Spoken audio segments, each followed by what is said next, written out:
Salut, bienvenue sur ma chaîne YouTube qui va parler de la consommation éthique entre autres. Le principe c'est simple, je suis descendue dans la rue pour vous poser quelques questions sur la mode, donc on va regarder ça et puis moi j'y réponds au fur et à mesure.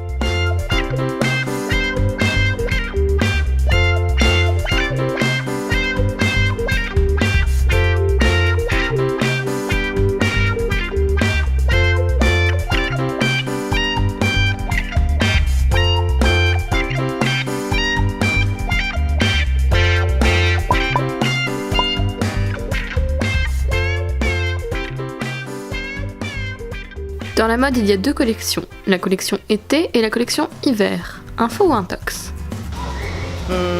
Info. Info. Intox.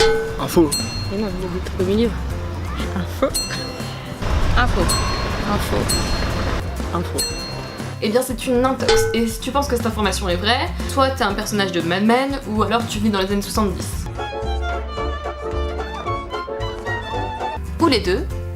Aujourd'hui, il n'y a pas deux collections sur les saisons, il y a la pré-collection, la collection hiver, la post-collection, la collection sport, la collection capsule, la collection de timbre, enfin bref, une collection pour tout. The Couple, ça a par exemple décidé de lancer en décembre dernier une collection par mois. En gros, ça veut dire que le consommateur a vraiment très peu de temps pour acheter un vêtement qui l'intéresse avant qu'il disparaisse à la collection suivante. Une journaliste britannique a estimé que Zara produisait environ 12 000 vêtements par an.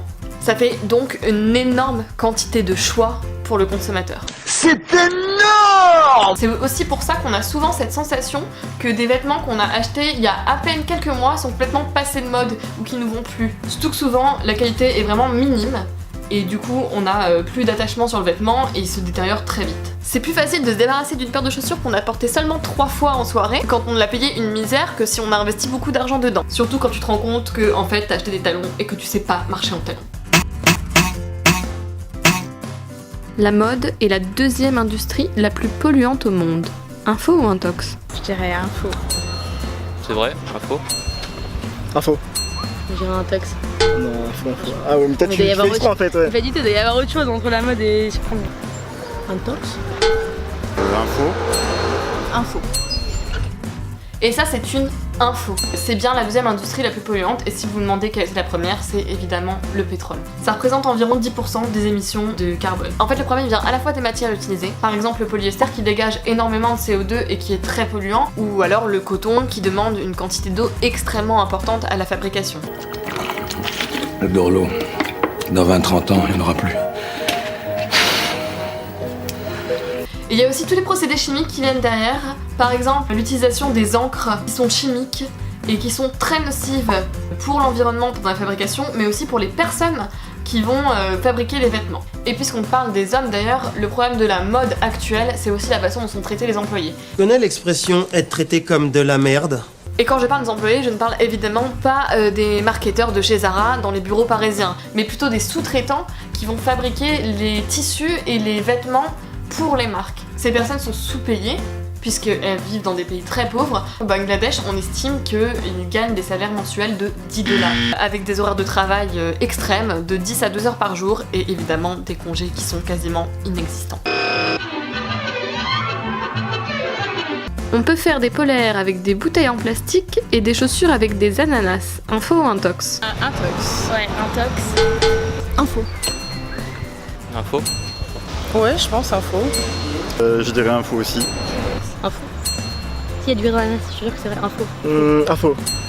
J'ai voulu te mettre intox parce que t'as dit info. Pas du tout.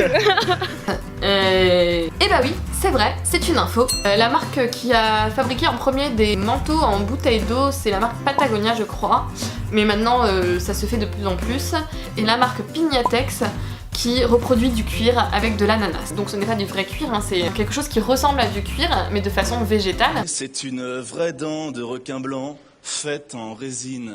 Et ça c'est vraiment très récent comme procédé. Ce sont deux exemples mais ce sont très loin d'être les seuls. Il y a beaucoup de boîtes en recherche de développement qui essaient de trouver des solutions plus naturelles et plus respectueuses de l'environnement pour la fabrication des vêtements. On peut aussi fabriquer des bijoux à partir des capsules Nespresso qui sont très polluantes au passage, des vêtements en filet de pêche ou en pneus de voiture, et oui c'est vrai. Évidemment ce sont des vrais vêtements qui ressemblent à des vêtements, hein. Le principe c'est pas juste de s'habiller avec un filet de pêche, même s'il y en a qui le font, ou de se mettre une roue de voiture autour du cou, ce serait franchement stupide. Bon, et sinon dans un format un peu moins original, on peut aussi tout simplement réutiliser des vêtements qui ont été jetés.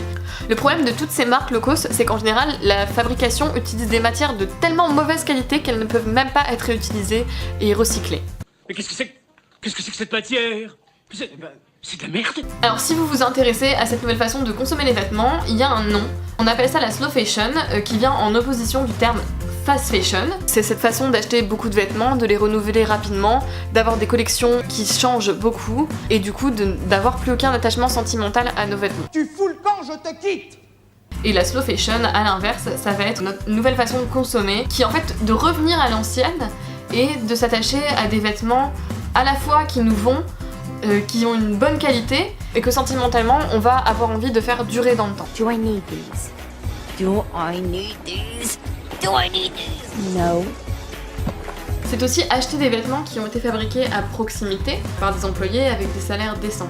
Alors forcément ils vont coûter plus cher, c'est un investissement économique et écologique, mais c'est aussi ça qui va faire que quand ils vont s'abîmer, on va d'abord penser à le faire réparer plutôt qu'à le changer tout de suite. Et aussi ça va vous permettre d'en prendre plus soin, par exemple en le lavant à 30 degrés plutôt qu'à 40 degrés, ce qui va vraiment impacter sa durée dans le temps. Si ça vous intéresse, je pourrais vous parler beaucoup plus longuement de la slow fashion, comment l'adapter dans son quotidien, comment commencer la slow fashion. Le but c'est pas de balancer toutes ces fringues et de dire c'est bon je me refais ma garde-robe, parce que la slow fashion ça a aussi un coût. Enfin bref, si ça vous intéresse je pourrais faire d'autres vidéos dessus, parce que moi c'est un sujet que je trouve vraiment super. Et du coup je vais terminer cette vidéo. J'espère que ça vous a plu, il y en aura d'autres à venir. N'hésitez pas à commenter, partager et à mettre surtout un petit pouce bleu, ça me ferait vraiment super plaisir. Ciao!